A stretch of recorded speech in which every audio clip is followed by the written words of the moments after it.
Okay, let's review.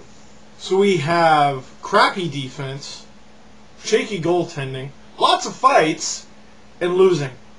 I think the Leafs were taking 80s night a little too seriously. Yeah, you know what would have made it better? If they brought Molly Ringwald out for the ceremonial face-off. Boom! You ready? Big news. What? Whoosh. Seriously? No pigs yet. What? What was he doing? Wow. Bring him on. Beautiful. You know, Molly Ringwald. She was in the Breakfast Club. Oh, forget it. Leafs lose 5-2 to the Calgary Flames. And they got burned. They got scorched. Well, that's what most media outlets will say anyway. But Flames fans that are watching vouch for me. The Flames played a crappy game, did they not? Brent Sutter looked mad pretty much the whole game, and after the game, he was still upset after winning by 3 goals. Because the Flames played awful, but the Leafs were awfuler. It's a word, but who would you rather be? The team that played a bad game and got no points, or the team that had a bad game and got 2? And Calgary's normally a better team than that, so the Leafs squandered that effort. And so many Leafs were -3 and -2. In fact, the only Leaf with a plus rating was no one! And then there's Rickard Wallin, who I've defended for most of the season. And he had an even plus-minus against the Flames. However, he was in the box for a goal late in the game, and he played just 7 minutes and 7 seconds the entire game. And for better or worse, he's been on the Leafs PK, but for the most part, it's worse. I think it's time for someone to have a seat. But here's the thing about the Leafs. They kept talking about accountability heading into this season.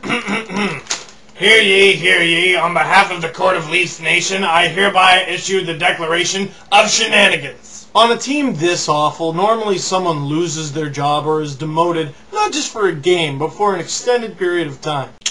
Yeah, that hasn't happened. Okay, so you sent Frogren down to the Marlies before the season began. Ooh. But something needs to start happening in the accountability department. Otherwise, Carl Gunnarsson's going to take your job. Gunnarsson played 21 minutes and 18 seconds last night, second to only Thomas Kaberle in terms of defensive minutes. And he was tied with Francois Beauchemin for the most shifts with 27. And only 6 Leafs weren't a minus against the Flames, and Gunnarsson was one of them. Round of applause for that NHL debut. And for a great deal of the night, he was paired with Luke Schenn, playing over 18 minutes this game, and he also didn't have a minus. And Kessel notched another assist, which means he's got 7 points in 6 games now. So, I mean, there were some positives to this game.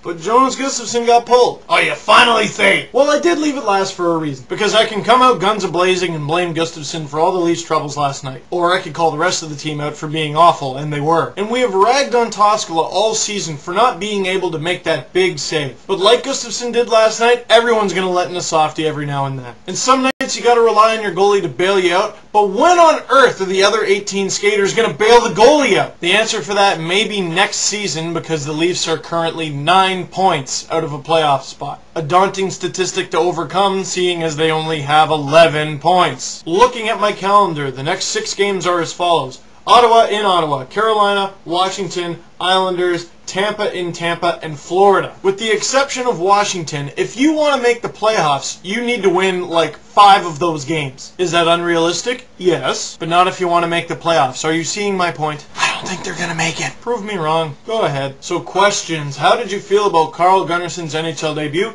How do you feel about Phil Kessel so far? And who of any Leaf on the team right now do you put through waivers, or to the Marlies, or trade away for like a 7th round pick? Who's the one guy you just want gone? Because really there's only one player that Leafs fans want, and his name is Stanley. Peace, guys.